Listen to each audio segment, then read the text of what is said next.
O le Manatu Autu, au le olioli I puapuagā o isi. Do not rejoice in the sufferings of others. O le tusi faitau, he maua mai le Opetaia, mata upu mua fai upu iwa, se ia o le sifuru ono. A o le Matua e maua mai le fai upu e sifuru lua, e whaapea lona faitau. A ua le tatau ina ua e maimoa I le aso o lo uso, o le aso o lona puapuagā. Ua le tatau foi ina ua e whaatu umanaina I le fānauga Iuta, I le aso na fano ai I latou. Ua le tatau foi ina ua e tautala asiasia I le aso o le puapuagā. You should not gloat over your brother on the day of his misfortune, nor rejoice over the people of Judah on the day of their destruction, nor boast so much on the day of their trouble. E tāua ona tātou toi tepa I tua I le amatanga o le neitala ina ia tātou malama I le whetena inga I le vā o e toma ma Iuta. E a mata le neitala I le tele o tausanga ua mawai I le taimi o Iakopo ma e sau. O le whanau a Isaako ma Rebeka e maasanga. O e sau o le Matua ai o Iakopo o le wii. I se tasi aso na toi foi mai ai e sau I le fale. O matua vai ma fia ai. Sa kuka e Iakopo se mea ai. O na talo sanga atu leo e sau mo se mea ai. Ia na malia Iakopo e avatu ia te iel mea ai. Ai avatu e sau ia te ia lona tofi o le Matua. Na malia e sau ma avatu iai lona tofi o le Matua. Ia Iakopo mo sina mea ai. Muli ane. Ina ua toi ina lo lata maa o Isaako. Na maua fo'i e Iakopo le whaamanuianga na fuafua e avatu ia e sau. Ina ua iloa e sau le mea na tupu. Na matua ita uia ia Iakopo ma na sola ese a Iakopo mai lona ainga. E ui lava na toi whailoa I muli ane a Iakopo ma e sau. Ma whaia le la ua whaalelenga. E le I o ngā tasi langona a whanau matupulanga na suso e mai ai. Na vea whanau a Iakopo ma tangata o Israelu. E au fia ai le whanaunga a Iuta. Au whanau a Esau. Na vea ai ma tangata o e toma. O lona winga. E ui ina tele au ngā tupulanga na mawai. Ai sa iai pea le so o tanga I le vā o Iuta ma e toma. Na tupunga mai latou I ni uso se to o lua. O Iakopo ma Esau. O lea la, ua tātou o mai I le tala o loo I le tusi o Opetaia. Ua siilia ma le awhea tausanga talu o na whea ngai Iuta ma se taimi whaingata. Na o sufaia Ierusalema e o na fili, na latou ulufale I le ai, ave o latou mea tō tino mapu lea whaitotoa o le ai. E toa tele o tangata o Iuta na o sufaia, ava e sea latou mea tō tino ma wha amalosia latou te sola ese ina ia whaasau ina ai o latou ola. Na lata atu e toma ma vaai atu I le mea ua o ia Iuta, ai ele I fisosoani atu ia I latou. Na latou tutu, ma mata, a o whaato I laloina Ierusalema. A o whea ngai Iuta ma puapuagā. Na a mata ona olioli e toma ma fia I le maalaia ua o ia Iuta. Ai le ingata ai ina, na unu fale foi atu foi e toma I le lau ele o Iuta, ma ave nise o latou mea tō tino mo I latou. A o tau mawhai tangata o Iuta e sola isi, na tau fia I latou e toma, ma tuu ina atu I o latou fili.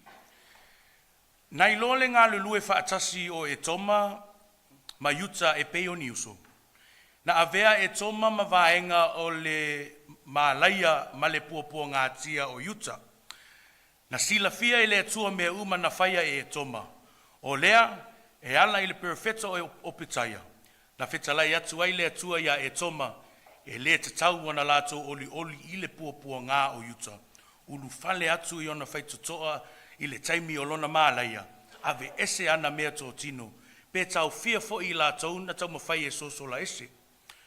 O le whaatena inga na amata I le vā o ni uso e toa lua, Iakopo ma e sau. Ai na whaau ai pea I le tele o ngā tupulanga na muli ane, Iuta ma e toma. The story of Edom and Judah begins with two brothers, Jacob and Esau, whose families later became the nations of Judah and Edom. So when Jerusalem was attacked, Judah was suffering, their homes were destroyed, their possessions were taken, and people were trying to escape. Edom saw what was happening, but instead of helping their brother nation, they stood by, rejoiced in their suffering, and made things worse because of what had happened historically with Jacob and Esau. So God reminded Edom through Opetaia the one important truth, that Judah was their brother. Vaenga mua, o tātou uma o whānauga le atua. We are all children of God. O tātou uma na whaia e le atua, mai tā ua ia te ia le tangata uma na ia whaia. O lea la, ao ina mawhatia se tasi, ti ngā ina mawhea ngai mawhawhita uli, ma puapuagā o le nei o langa. Awa nei o tātou manatu, e le o se tātou whawhita uli. Ai a tātou vaai lātou, e pei o le tātou uso, po o le tātou tō whine, ma whaahali ai lātou, i tātou a Lopa, ma lo tātou anga le lei. Opetaia mua whaiposu lua, a ua le tatau ina ua e maimoa i le aso o lo uso, o le aso o lona puapuagā. Na ngalo ia e toma le upu uso, ma le alofa wha le uso. Na lātou vaai puapuagā Iuta ma whaia i lātou e pei o ni fili, ai leo ni o lātou a inga. Ai tātou te lei olioli i mawhitanga aisi. Ia tātou Mantua, o i lātou o tangata na whaia e le atua. O lo tātou uso, lo tātou tua whine, lo tātou tua oi. O i tātou uma o fānauga le atua. E le te taulala na avea mawhitianga mati ngā isi mea, a isi ma mea tātou te olioli ma fia ai.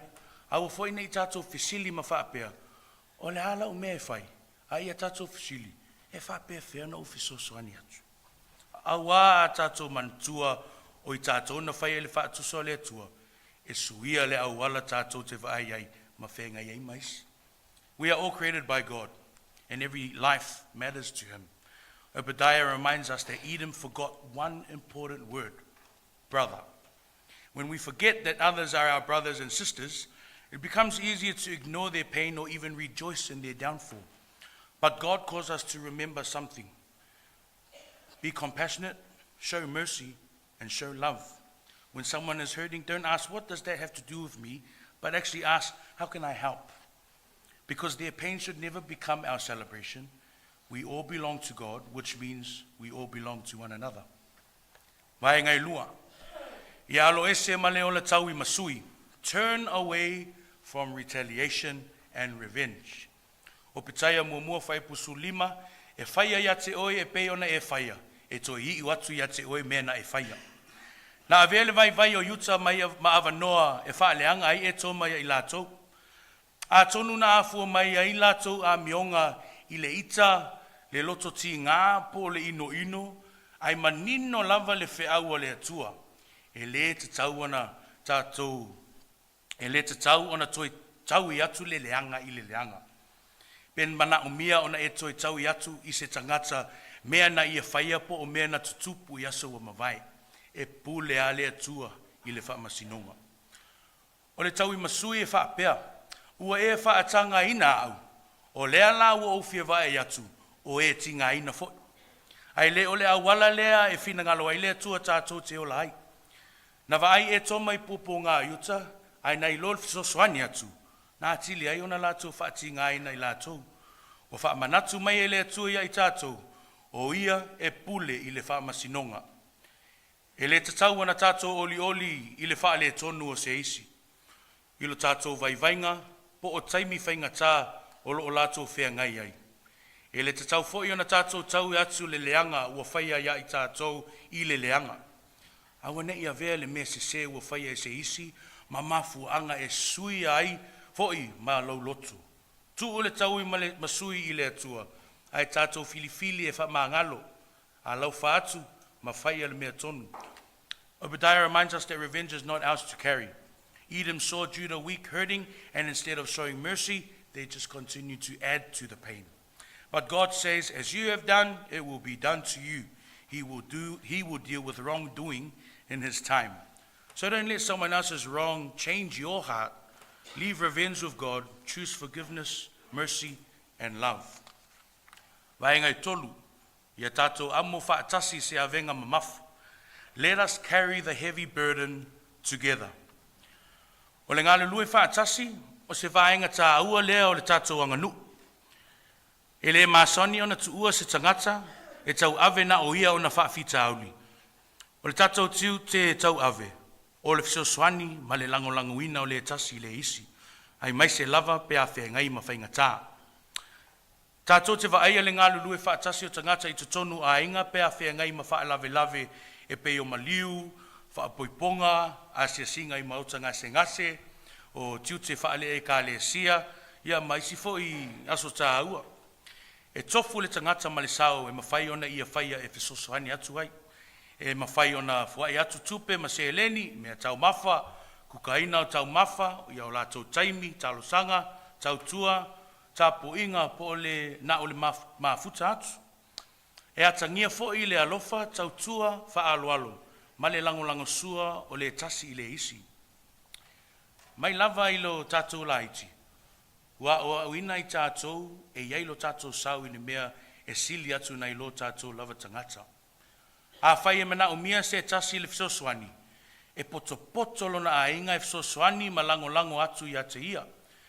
A wha amanu ia ina se tasi, e fia fo i maoli wha tasi le a inga. E le te tauana tātou tūtū ma mau, ma nofo pe a tātou va e atu i se tasi, o lo o mana o mia se fisoswani, po o lo a moina se avenga mamafu. Tātou te wha alata atu, so o tau au ma fisoswani atu iai. Tātou te au moina fo i se vaenga o lona avenga, awa e le te tauana tu ua na o ia, e tau ave lona whaafita hauli. I le tusi o Opetaia, sa whea ngai Iuta ma whainga tā, na osu whaia le ai o Iuta, ua ave a latou mea tō tino, mana taumafai o latou tangata i sosola ese. Sa ia e toma le filifilinga, o le taumafai e fisoswani e tau ave le whaafita hauli, pe whaamamafa a tili le venga. In Samoan culture, we do not carry burdens alone. Through alofa, tautua, whaaloalo, and supporting one another, we are taught that when one person is struggling, the family and the community come together. We give what we can. I say that lightly. Our time, our resources, our prayers, our service, or simply our presence. That is what Edom failed to do. Judah was already carrying a heavy burden, and Edom had a choice: help carry it or make it heavier. Our lesson is simple. When someone is struggling, just do the right thing. Don't stand on the outside. Move closer. Help carry the load. Malavai ngai wha, ia olioli I mea lelei. Rejoice in what is good. I le tala I le wha taoto, I le wii wha mau oa lo taua I luka mata upe sulima. Na tuua ai le wii lona ainga, wha mau ai lona tofi. Mana I uai na o ois tūlanga whaingata. Ai na ua toi fo I atu I lona ainga. Ele I wha amaina o ia I lon tama. Pena ia oli fo I ona puapuagā. Ai na ta mo e atu lon tama ia te ia ma wha awhelo ai. Na ta lia fo I o ia ma le fia. Ona ua toi fo I mai lona atali. Ai na whaingata I lona uso matua. Ona ta lia lona toi fo I mai. Ona sa ita o ia I le awala na talia ma wha manatu fia ai e lona tama lona uso. O le ese senga lea, na filifili e le tama le oli I le toi fo I mai o lona atali. Ai na taula I le uso matua I lona ita ma lona le fia. A tupu se me le lei I le olanga o se isi tangata. E mawhai ona tātou oli whaatasi mai latou. Tātou te mui, pe tau te whaamalusi au. Tātou te ata, pe tau lola tātou mata. Pe asuia le o langa o se tangata mole lelei. Maua se whaamanianga, au sia se isi la asanga, maua le soifua malolo ina, pe toi foi le atua. E le te tauana tātou loto leanga pe mana na o foi, ia tu maupea o ia I ona whaingata, maona whaafita auli. Ia tātou oli I mea lelei. Let us rejoice in what is good. Na oli e toma I le to ilalo o Iuta. Ai na oli le tama I na ua toi fo I mai lona atali. O le ale tua I ngā loto tātou te mana na o iai. The parable of the prodigal son shows us the heart God wants us to have. When the son returned home, the father rejoiced in his restoration, while the older brother became resentful. When others are blessed, healed, restored, or succeed, can we genuinely celebrate with them? Ia olioli I mea lelei. Let us rejoice in what is good. Edom rejoiced when Judah fell. The father rejoiced when his son came home. Which heart do we choose to have? Poirua, as we leave this message today, may we remember the lesson from Opetaia. Do not rejoice in the suffering of others. When our brother or sister is hurting, let us not stand on the other side, but let us draw near. Let us help carry the burden. Ia tātou amo whaatasi le awenga mamafa. Let us not seek revenge or allow bitterness to create a ripple of more hurt. Instead, let us choose forgiveness, compassion, and peace. And when good things happen in the lives of others, let us celebrate with them. Let us rejoice in healing, restoration, success, and blessing. As a church family, and to myself, this is a challenge for all of us. May we be known as people who lift one another up, who carry one another through difficult seasons, and who genuinely rejoice when others are blessed. Because we belong to God, we belong to one another. So let our hearts always choose love over hatred, compassion over judgment, forgiveness over revenge, and joy in the good rather than joy in someone else's pain. Ia tātou whialu whani, ia tātou ngā lulue whelango mai, ma ia tātou amo whaatasi a venga mamafa a le tasi ma le isi. May God help us to live this message, not only here in our church, but in our homes, our families, our workplaces, and everywhere we go. Pe o te tautala I ngā ngana a angelu, ia whai moa u le lalo langi maona mamalu.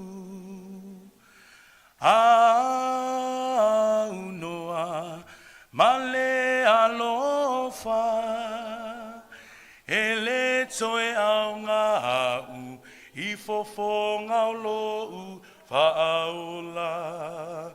Alofa I o tua oi, ao e malanga. Se I amuta le nei folaunga. Whaatuatua ma whaamoemoe, ia tu maupea. A ole alofa, ia whaasili sililea. Manuel lau sunga tai, Manuel Kamupani tasi ma latou tai, Manuel tato ekalesia, ona o Yesu, amene.